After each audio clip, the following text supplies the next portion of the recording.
Bonjour et bienvenue dans l'émission Paroles de femmes. Nous allons parler toute cette semaine de notre âme, comment avoir une âme en bonne santé. Avec vous, mesdames et mademoiselles, vous allez bien? Très bien, merci. Oui, donc on va parler de l'âme. Tout le monde est OK, tout le monde est prête. C'est un sujet super. Oui, c'est vraiment un bon sujet parce que, en fait, on parle souvent de l'âme comme la partie à éliminer de soi-même. Sauf que, la Bible nous dit que je souhaite que tu prospères à tous égards comme prospère l'état de ton âme. A priori, il y a quand même un avenir pour notre âme. Donc, ce serait bien peut-être de le prendre en considération puis de commencer à travailler sur notre âme. Comment avoir une âme prospère, comment avoir une âme en bonne santé. Mais déjà, qu'est-ce que l'âme? Tchatchou, je te sens une bonne étudiante. Qu'est-ce que l'âme, Tchatchou? Mais je pense que vous parlez de l'âme, Annabelle. Il faut comprendre c'est quoi l'être humain en général, un être tel que Dieu l'a créé. Dans 1 Thessaloniciens 5, au verset 23, c'est dit que le Dieu de paix vous sanctifie lui-même tout entier et que tout votre être, l'esprit, l'âme et le corps, soient conservés irrépréhensibles lors de l'avènement de notre Seigneur Jésus-Christ. Alors, l'être tout entier, donc l'homme, c'est quoi? C'est un esprit qui possède une âme et qui habite dans un corps. C'est comme ça qu'on peut définir l'homme de façon simple. Et oui, chaque homme a une âme. Et l'âme, quel est son rôle? L'âme, c'est la partie de notre corps, là où il y a nos émotions, là où il y a nos sentiments. C'est un peu comme une boîte qui conserve tout ce qu'on a vécu, tout ce par quoi on est passé, nos expériences. Tout se stocke dans notre âme, en fait. Donc, l'âme, c'est cette partie-là qui enregistre notre vécu et qui garde ces choses au-dedans de nous et qui est prête à les faire ressortir. C'est comme un peu une boîte noire, en fait. Exactement, c'est comme une boîte noire. C'est même pas préparé. Les avions, toi.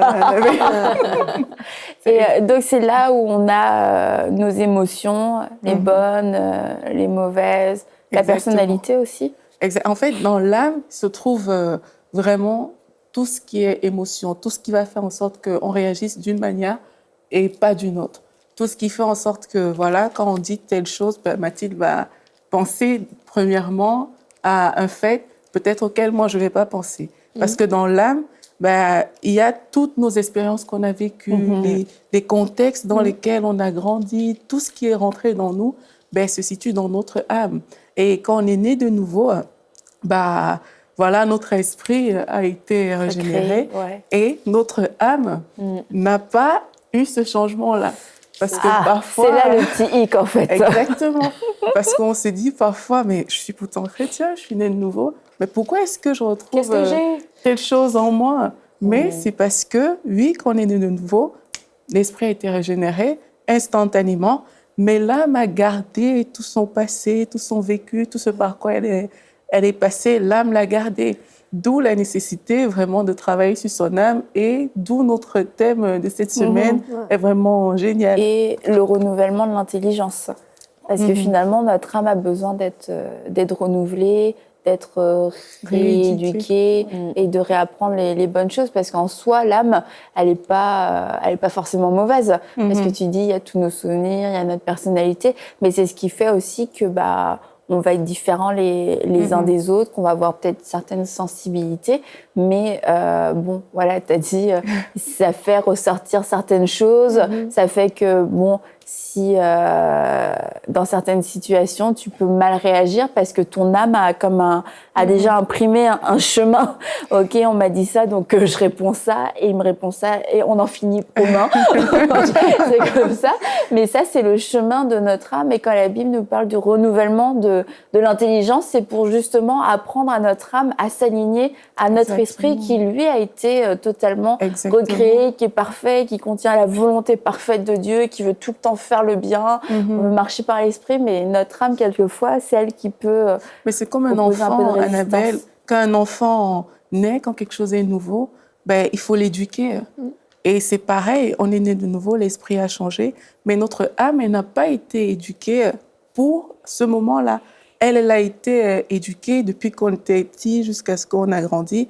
Avant d'être de nouveau, on fonctionnait beaucoup par la chair et notre âme, c'est ça qu'elle a connu jusque-là. Mais une fois qu'on est nouveau, notre âme n'a jamais connu un autre style de vie que la vie qu'elle avait dans le passé. Voilà. Donc, d'où la nécessité vraiment de l'éduquer et de lui donner de nouvelles habitudes qui lui permettront maintenant de marcher avec l'esprit, vu que l'esprit est régénéré, ben de marcher sur ce chemin-là. Donc, c'est un processus où, comme un enfant, on a besoin de donner des bonnes choses pour que l'enfant grandisse, pour que son état de santé s'améliore, pour qu'il soit bien. C'est exactement comme ça que fonctionne notre âme. Pour ne pas avoir une âme délinquante, quoi. Annabelle? Oui, parce qu'il y a beaucoup d'âmes délinquantes. Laissées à elles-mêmes, l'âme peut devenir vraiment un gros fouillis, un gros ramasse-tout. Il y a une définition que je voulais vous lire. Elle est dans mon index biblique, dans ma Bible seconde, puis elle dit ceci. L'âme représente les dispositions naturelles de l'homme par opposition à l'esprit qui peut désigner dans l'homme ce qui est animé par l'esprit de Dieu. Puis ça revient à ce que tu viens de dire, mais la façon dont c'est exprimé, c'est les dispositions naturelles de l'homme. Et on sait que, comme on est fait pécheur, nos dispositions naturelles, si elles ne sont pas éduquées, comme tu viens de le dire, elles peuvent nous entraîner vraiment vers du péché, vers des choses contraires à ce que l'esprit de Dieu veut pour nous.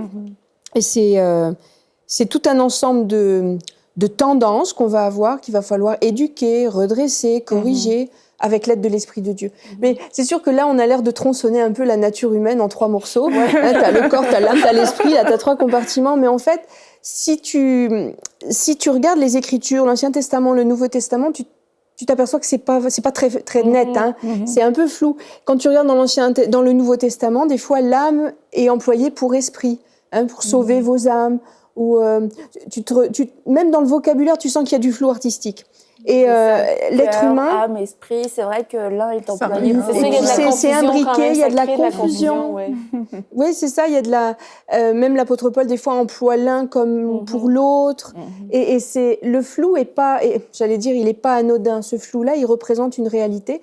C'est-à-dire qu'on est un être fait à l'image de Dieu. Et puis, nos contours sont pas si nets que ça. C'est de la même manière que c'est un mystère de comprendre que Dieu est 3 personnes à la fois, qu'il est Père, Fils et Saint-Esprit. Ben, c'est difficile de comprendre que la nature humaine, c'est corps, âme et esprit. Et quand tu regardes dans l'Ancien Testament, il y a un parallèle qui est assez intéressant. Dans l'Ancien Testament, c'est dual. Hein. D'ailleurs, dans la pensée hébraïque, il y a beaucoup de choses qui sont en 2 morceaux. Hein, même quand tu écris en hébreu, dans la langue hébraïque, tu as non seulement le singulier et le pluriel, mais tu as aussi le dual. Le dual, c'est par exemple pour les mains, parce que tu n'en as que 2. Pour les yeux, tu n'en as que 2. Les pieds, tu n'en as que 2. En hébreu à Aurélie. Et j'ai vu ça. Dans la pensée hébraïque, tu as toujours cette dualité. Et dans l'Ancien Testament, tu as l'esprit et le corps. Tu as la nefesh, par opposition au corps. La nefesh, c'est tout ce qui va être tes dispositions naturelles, tout ce qui va faire ce que tu es toi, à part ton corps. Alors que quand tu es dans le Nouveau Testament, tu passes à du 3. C'est-à-dire que Dieu envoie son Fils, et là, subitement, tu n'es plus à 2, tu es à 3. Il y a le Fils, le Père et le Saint-Esprit, puis de même, tu as le corps, l'âme et l'esprit. Et c'est amusant, enfin c'est amusant, je pense que c'est pas anodin ce parallèle. Et dans le Nouveau Testament, c'est pas si clair. Et de la même manière que notre nefesh, notre être, ben, c'est tout ce qu'on est, mais mon corps est aussi ce que je suis. Dans le Nouveau Testament, ben, mon corps, mon cœur, mon âme, mon esprit, je ne sais plus trop où sont les différences. Mais comme tu le dis, l'esprit, c'est ce qui va être conforme à Dieu. Et puis notre âme, il faut qu'on l'éduque. Et ce qui est intéressant de voir, c'est que tu disais en préambule de l'émission que l'âme peut être notre ennemi. Et c'est vrai qu'il y a certaines tendances chez certains à dire « Ouais, mon âme, c'est mon ennemi, c'est elle qui va toujours m'entraîner à pécher, c'est ma chair, ma méchante chair. » Mais non, parce que mon âme peut aussi être mon allié. Hein, quand tu regardes dans Néhémie, à un moment donné, il dit que la joie du Seigneur sera votre force. Donc la joie, ça fait partie de mon âme. Hein. C'est une des manifestations naturelles de mon âme. Je vais avoir de la joie, je vais avoir de toutes sortes de bons sentiments, hein, de la paix, de la tempérance. La joie, ça va être ma force. Donc c'est mon allié. Hein. La paix va être ma force aussi. Si je suis dans le calme et dans la paix, ça va être ma force. Le calme et la paix, ça fait partie aussi de mon âme. Donc c'est pas seulement la méchante chair qui va m'entraîner à pécher, ça peut être aussi un agent favorable pour les choses de Dieu. Ça va m'entraîner dans la présence de Dieu. Ça va être comme mon fil conducteur pour m'approcher dans des choses de l'esprit. Donc, c'est pas toujours la méchante chair contre le bon esprit. Ouais. Ma chair est aussi faite, mon âme est aussi faite à l'image de Dieu, et elle va pouvoir m'entraîner vers Dieu. Hein? L'âme fonctionne avec ce qu'on lui donne, en fait. Donc, si c'est des bonnes choses qui sont semées en nous, l'âme, naturellement, aura ce penchant-là. Tout comme si c'est des mauvaises choses qui ont été semées, l'âme aussi aura le penchant d'aller vers des mauvaises choses. Donc, l'âme, elle est vraiment... C'est pas tant que ça, elle, qui influe ce qu'on va faire, mais c'est un endroit où est stocké plusieurs informations. Et en fonction de l'information, si elle est bonne ou si elle est mauvaise, l'âme sera inclinée d'aller soit dans le bon sens, soit dans le mauvais sens. L'apôtre Paul va dire dans 3 Jean 1:2, « Bien-aimé, je souhaite que tu prospères à tous égards, comme prospère l'état de ton âme. » Annabelle sait très bien que... C'est préféré. C'est pas mon préféré, mais ça fait parmi, c'est mon top 10. Mais c'est ça, puisque l'apôtre Paul dit « Je souhaite que tu prospères », ça veut dire qu'on peut contribuer à faire prospérer notre âme. Et on sait, comme on parle depuis le début de l'émission, que l'âme, c'est le siège de nos émotions, mais c'est aussi le siège de notre volonté et de notre pensée. Et la manière dont on va pouvoir soumettre notre âme aux choses bien de Dieu, parce que la Bible parle d'avoir les sentiments, de se revêtir des sentiments de Christ. Donc, comme tu disais, Anne, il y a des bons sentiments et il y a les sentiments qui peuvent nous entraîner vers le bas, qui nous entraînent vers le péché, qui nous entraînent à être conduits par la chair. Et si on se revêt, tout au contraire des sentiments de Christ, ça va nous conduire à être revêtus, à être conduits par l'Esprit de Dieu. Donc, si je nourris convenablement, si j'éduque abondamment mon âme, qui est ma pensée, qui est ma volonté et qui sont mes émotions, si je renouvelle mon âme, eh bien, je vais, avec les choses de l'Esprit, eh bien, mon âme va tendre vers des choses bien, va m'amener à faire le bien. Mon âme va vouloir ressembler à Christ. Par exemple, si je prends la pensée, avant d'être née de nouveau, admettons, je pouvais être beaucoup dans l'inquiétude, admettons, où il y a des gens qui vont méditer sur la maladie ou qui vont méditer sur toutes sortes de choses négatives, sur la critique. Eh bien, ça affecte mon âme, ça va affecter évidemment la façon dont je pense, ça va affecter la façon que je perçois les autres, ça va affecter ma façon de réagir, je peux devenir extrêmement susceptible. Tralala, c'est tellement grand l'âme, c'est tellement... mais c'est vaste. Tandis que si je nourris ma pensée, quand moi je suis née de nouveau, on comprend que mon esprit a été régénéré parfaitement, mais là après ça, mais qu'est-ce que je fais avec mon âme? Il y a des choses, on dirait, qui sont comme changées instantanément. Et puis après, je me dis, OK, mais il y a des choses sur lesquelles il faut que je travaille, que je dois éduquer. Et c'est ce que j'ai fait quand je suis née de nouveau. Et je me souviens que j'avais tellement soif quand j'ai été sauvée que j'écoutais plein de prédications édifiantes. Je lisais plein de lectures édifiantes qui parlaient de la parole de Dieu. Et c'est comme ça que ma pensée a été renouvelée. Et quand ma pensée est renouvelée, inévitablement, j'affecte toute la façon dont je vais réagir. Je vais tendre vers les choses de l'esprit. Et comme tu disais si bien, Anne, je trouvais ça beau, c'est avec mon âme que je vais être conduit dans la présence de Dieu. Et c'est avec mon âme que je dois lui parler, en fait. Je dois la soumettre. Et des fois, on sait comme pas trop quoi faire avec notre âme. On se dit... On l'a subi, hein. Ouais, c'est ça. Exactement. On est plus des victimes de notre âme. Et c'est ça, c'est que là, aujourd'hui, qu'est-ce qu'on veut parler toute la semaine? C'est qu'on n'a pas à être victime de notre âme. On n'a pas à être victime de toute notre giblotte d'émotions. Si ça se dit. Et surtout qu'en fait, quand on dit victime de notre âme, comme Aurélie disait, c'est que notre âme en elle-même, elle n'a pas tant que ça de pouvoir. Elle a le pouvoir qu'on lui donne et selon la nourriture qu'on va lui donner. Donc, elle est le résultat de nos vies, de nos choix et de notre propre influence sur elle. Si on lui a dit, vas-y, fais ce que tu veux, c'est ça. Elle va faire ce qu'elle veut. Et tu disais comme les enfants, et c'est vrai, les enfants, il n'y a pas d'enfants mauvais en soi. Quand ils naissent, ils sont tous bons. Après, l'éducation va les définir. C'est sûr qu'il y a des enfants qui vont avoir des caractères peut-être un peu plus forts, mais avec de l'amour, avec de la discipline, avec un cadre. Normalement, la plupart des enfants vont arriver à grandir et puis à arriver à une certaine maturité, à un bon développement, à un bon épanouissement. Et puis, ça me semble logique pour les enfants, mais l'âme, c'est la même chose, en fait. Si je disais une délinquante, mais si notre âme est vraiment devenue comme une espèce de délinquante, genre, mon âme, elle me pousse à faire ci, elle me pousse à faire ça, ça veut dire que on l'a laissé prendre cette place et puis on l'a laissé nous dominer, tout comme notre corps souvent va être le résultat de nos propres choix.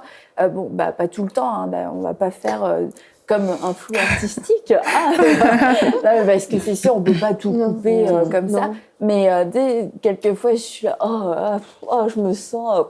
Tu dis ça après avoir mangé un paquet de chips. Sérieux, est-ce que c'est mon corps qui m'a poussé à aller me prendre un paquet et qui m'a forcé à manger toutes les chips qu'il y avait dans le paquet? Et je veux dire, c'est moi qui ai pris cette décision-là. Après, je peux pas dire, corps de malheur, tu m'as encore tiré vers le bas. C'est moi qui lui ai permis de s'exprimer et de se goinfrer. Et pour notre âme, c'est pareil. On peut pas tout reprocher à notre âme. C'est encore mon âme qui m'a empêché de prier. Ok, parle à ton âme et on va en parler toute la semaine. Comment dominer sur cette âme pour qu'elle soit une amie, une alliée. J'avais une image, c'est comme un veau qui sort de l'étable au printemps lâché dans une prairie. Vous avez déjà vu des petits veaux qui sortent au printemps? C'est à moi que tu pensais quand je parlais de mon paquet de chips, tu pensais à un petit veau? Non, mais c'est indomptable, ça court partout. Et notre âme ne doit pas être comme un petit veau qui sort de l'étable. Mais il se trouve que notre volonté fait partie de notre âme. Donc, si notre volonté est dans notre âme, c'est qu'on peut c'est comme un gouvernail, en fait. C'est qu'on peut la diriger, mais attendre vers les choses de Dieu. Puis, il faut pas négliger l'âme, parce que souvent, on entend dans nos églises, qu'il faut juste faire taire les émotions, il faut faire taire toutes les choses de l'âme. Mais au contraire, je pense que si Dieu nous a créés en 3 parties, c'est parce qu'on avait besoin de ces 3 parties. Exact. C'est comme si je prends juste soin de mon esprit, je fais juste prier, lire ma Bible, mais que je me nourris jamais, je fais jamais de sport, je bouge pas. J'oublie, je me lave. Merci Annabelle. Je me lave pas. C'est ça, si je néglige mon corps et je néglige... On peut juste garder cette partie-là, elle appelle ça. Oui, excuse-moi, continue. Tu m'as fait perdre mon fil. C'est comme si tu te coupais juste de ton esprit. Oui, c'est ça, mais je veux dire, le corps est important aussi. On doit prendre soin de notre corps. On doit être en forme pour pouvoir servir Dieu. On doit avoir la volonté qui est dans notre âme de servir Dieu. On doit avoir... penser comme Christ, on doit partager cette pensée-là. Anyway, c'est juste, on a besoin de toutes ces choses pour être équilibré. Dans le fond, Dieu veut qu'on soit juste tout équilibré. Voilà. Ça fait comme un gentil triangle, comme la Trinité, c'est un beau triangle, le Père, le Fils, le Saint-Esprit. Eh bien, nous, on est en 3 parties comme ça et il faut juste trouver l'équilibre dans toute l'harmonie, mais je crois que tout doit être dirigé, l'esprit doit dominer sur toutes ces choses. Et je pense que quand l'esprit domine, quand on prie en langue, quand on passe du temps dans la présence de Dieu, dans la louange, dans la parole, toutes ces choses-là sont la vie de Dieu qui va influencer notre âme. Ça va influencer la façon dont je me sens. Ça va influencer la façon dont je pense. Et si je passe du temps dans la présence de Dieu, mon âme va être dans la joie. Mon âme va être dans la paix. Je vais me sentir en sécurité. Je vais vivre dans le repos de Dieu. Et comme ça, je vais trouver l'équilibre dans ma vie. Je vais prendre des décisions qui tendent vers la sanctification, qui tendent vers la volonté de Dieu. Et toute ma vie va être influencée, mais positivement, à cause, si j'ai bien nourri mon esprit, mon âme va être en santé, mon corps va être en santé. Et c'est ça la décision, justement, qu'on doit prendre dès maintenant, dès cette première émission. C'est pas de se dire, OK, qu'est-ce que je fais de mon âme, etc. C'est juste de décider que d'investir de la bonne façon pour que notre âme devienne prospère. Et comme tu disais, c'est notre esprit qui doit dominer. Et ça, c'est en fait la première des choses. C'est pas une histoire de mon âme toute seule, parce que notre âme toute seule, en elle-même, non, elle a pas ce pouvoir de pouvoir s'auto-régénérer, de se renouveler, etc. Elle a besoin d'être totalement influencée par l'esprit. Et on doit avoir en fait ce désir de se dire, moi je veux que mon âme soit dominée, soit remplie des choses de l'Esprit de Dieu, soit remplie de la parole de Dieu, remplie de la présence de Dieu. Et si on n'a pas ce désir-là, c'est sûr que notre âme va tout le temps rester notre ennemi, quand on en a parlé. Mais quand on se dit, c'est la volonté de Dieu que mon âme aille bien, que mon âme soit prospère, déjà, on va s'enlever un combat, en fait.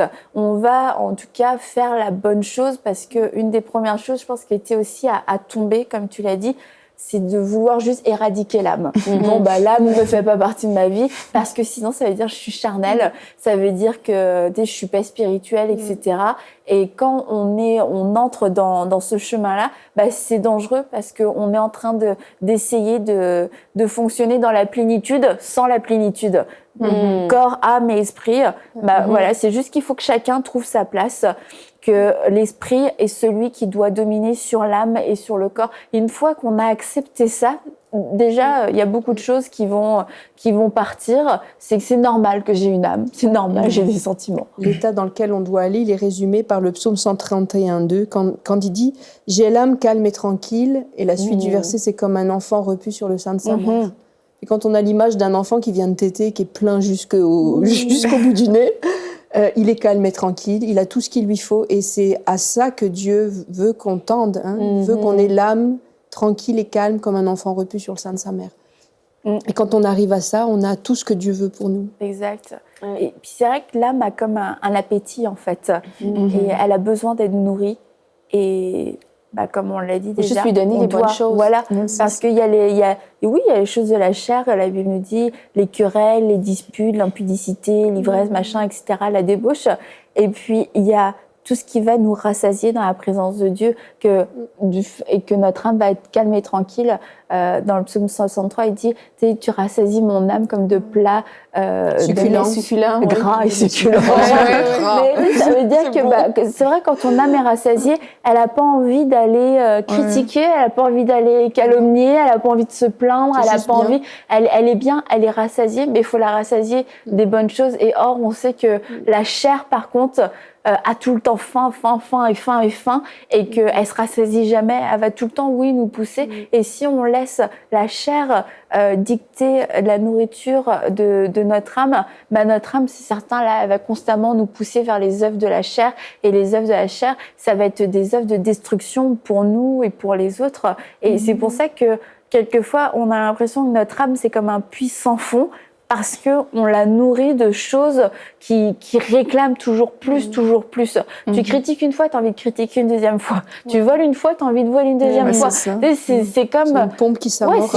Ça n'a pas de fin. Le péché n'a pas de fin, parce que le péché ne satisfait pas, et le diable n'est jamais satisfait de notre engagement dans le péché, je dirais. Et Dieu veut pas qu'on se sente vide. Au contraire, Dieu veut constamment nous remplir, qu'on soit rassasié de lui, pour ne plus avoir envie d'aller chercher quoi que ce soit ailleurs, si ce n'est dans sa présence.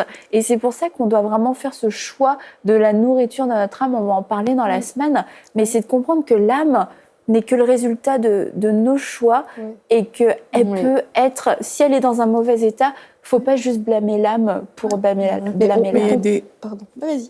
En fait, quand on parle comme ça peut sembler comme facile, que voilà, je donne la bonne nourriture à mon âme et puis tout va bien, c'est parfait. Mais c'est vrai qu'il y a des cas où c'est beaucoup plus difficile, dans le sens où il y a des personnes qui se battent avec des choses vraiment qui sont profondes à l'intérieur d'elles. C'est vrai que c'est ça la solution, c'est de donner des choses à son âme, mais ça ne veut pas dire que tout va se faire le même jour. Non. Ça va prendre le temps que ça va prendre, mais c'est vraiment déjà, et je pense que c'est ça qui est important aussi dans cette émission, de savoir que là où on en est, l'âme, c'est pas mon ennemi, et en même temps, mon âme a été éduquée d'une certaine manière, et il faut que ça change. et vraiment prendre le temps de faire ce travail-là au préalable, de dire, OK, il y a ça, il y a ça, il y a ça. Je vois que ça cadre pas très bien avec les standards de la vie chrétienne. Et je sais que ça vient forcément du fait que mon âme n'a pas été éduquée de la bonne manière. Je veux en finir avec ça, vraiment mettre ça sur la table. Et après, commencer ce processus dont on est en train de parler et qu'on va parler encore dans les autres émissions de rééducation. Mais ça ne se fait pas comme ça, juste d'un coup. Ça prend le temps que ça prend, mais au final, si c'est bien fait, ben, l'important, c'est de savoir que ces choses vont partir parce qu'on va marcher par l'esprit. Et on le conçoit pour le corps. Pour terminer cette émission, hein, on conçoit pour le corps que si tu veux être bien musclé, avoir une belle silhouette en forme, il faut en prendre soin tous les jours. Voilà. Tu peux pas faire une semaine intensive. Tu peux pas faire une semaine intensive puis être correct tout le reste de ta vie. Ça s'entretient. Puis ça, tu le conçois très bien pour le corps. Pour l'esprit, tu conçois très bien qu'il faut passer du temps devant Dieu, qu'il faut entretenir dans la prière le cœur à cœur avec Dieu. Pour l'âme, c'est pareil. Il faut s'en occuper. Il faut bien la nourrir, et puis ça va être une œuvre de longue haleine, de persévérance, et puis de détermination. Il ne faut pas la laisser pousser comme une herbe folle, il va falloir s'en occuper, comme on s'occupe du reste. Exactement, comme une herbe folle. On va passer une bonne semaine, je pense qu'on va continuer demain, on va parler de la guérison de l'âme, parce que l'âme, comme tu as dit, il y a des choses qui sont là à cause de souvenirs, et puis quelquefois il y a eu des choses douloureuses dans notre vie, et on peut avoir mal à l'âme, on peut vraiment avoir l'âme blessée, comme on peut s'égratigner, se faire très mal aussi sur notre corps, l'âme peut avoir aussi très mal et être blessée à vif, et Dieu veut guérir votre âme, Dieu veut panser les blessures. Donc demain on va parler de ça, on va prendre le temps de prier pour vous aussi, et je crois que vous allez vraiment vivre une guérison extraordinaire, une guérison surnaturelle. Donc déjà préparez vos cœurs à ce que demain on puisse se mettre en accord, à ce que demain soit un jour de victoire, que vous puissiez déjà commencer, Seigneur, travailler votre cœur et puis vous ouvrir votre âme au Seigneur et lui dire, voilà l'état de mon âme, j'ai pas l'impression que mon âme soit en bon état, mais toi tu es le grand docteur, tu es celui qui répare, et je veux avoir une âme prospère, je ne veux pas avoir une âme blessée, je ne veux pas avoir une âme même égratignée, je veux une âme prospère, je veux prospérer dans mon âme, et je crois que le Seigneur va commencer un travail, et tout au long de cette semaine, on va pouvoir ensemble s'encourager pour avoir une âme en bonne santé et être des femmes complètes, être des femmes fortes, esprit, corps et âme, dans tout ce que Dieu nous a donné, des femmes équilibrées pour pouvoir le servir à plein potentiel, dans notre plein potentiel et à 100%. Alors on se dit à demain pour une prochaine émission de Paroles de Femmes.